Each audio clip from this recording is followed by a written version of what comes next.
Salamat sa bagong araw, Lord. Panginoon, maraming salamat sa bagong araw na ito. Maraming salamat sa masarap na tulog. Maraming salamat sa masarap na pahinga. Alam ko po, Panginoon, na ako'y binantayan ninyo at inalagaan ng buong magdamag. Haharapin ko po, Lord, ang araw na ito na puno ng pag-asa sa aking puso't isipan, sa aking buong pagkatao, sa aking buong araw ngayon. Alam ko po, Lord, na hindi mo ako iiwan ngayong araw na ito at patuloy niyo akong sasamahan at bibigyan ng guidance. Maraming salamat dahil ginising mo ako ngayong umagang ito at alam kong ang araw na ito ay magiging blessed dahil andyan ka, Lord. Punuin niyo po, Lord, ng kasiyahan o joy ang aking puso. Ipaalala niyo po sa akin kung gaano ako ka-blessed sa araw na ito.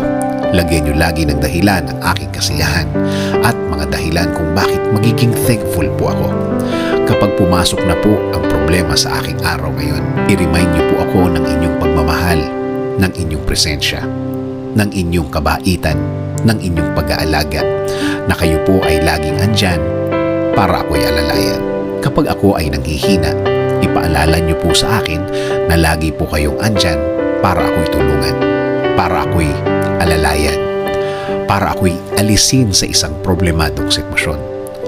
Lord, kapag naalala ko ang aking problema, please remind me that you got me, that everything will be okay and fine. Please remind me also of my purpose. Kung bakit ako nasa mundo, kung bakit ako nabuhay, kung bakit ako andito para sa araw-araw, para paglingkuran kayo at mahalin.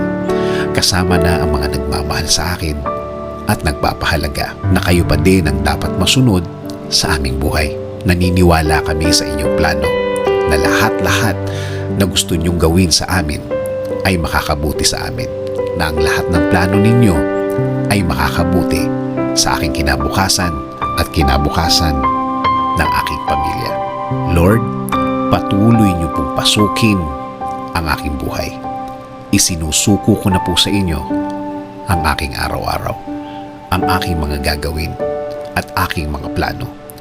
Patuloy niyo kaming bigyan ng guidance sa araw na ito at sa mga susunod.